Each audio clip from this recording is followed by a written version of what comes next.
Welcome to the concurrent last week tonight, my friends. Your weekly esports news show that's quite possibly is just a tad too late. So let's get into it with our top stories of the week, shall we? Welcome to the top business news of esports show type show. Oh, I'm quite excited. Oh, that's the stuff.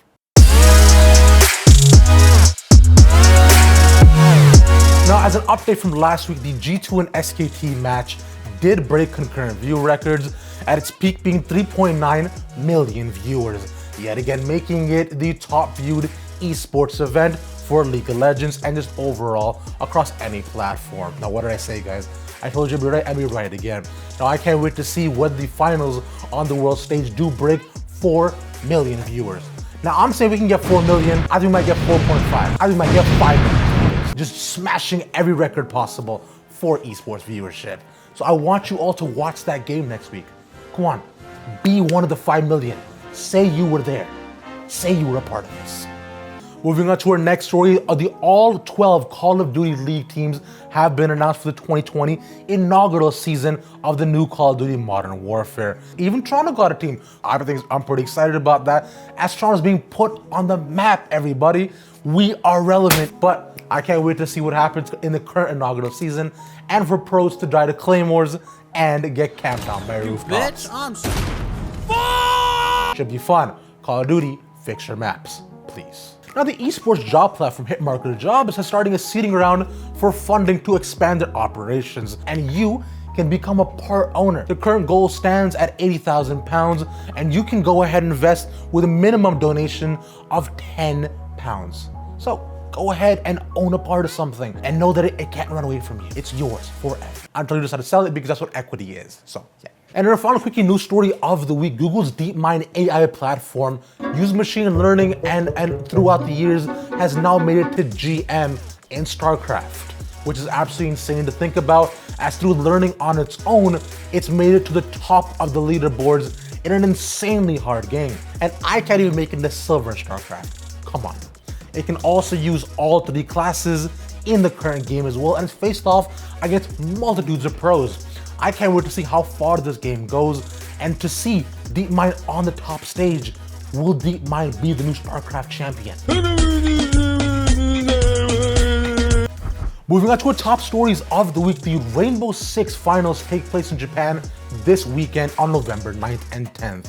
But ESL, the organizers of the tournament, decided to switch things up on the teams by saying, hey, we're not going to help you get your visas. Now, this has been a common practice, especially for teams who come from regions like Latin America, for the tournament organizers to help them throughout the entire process.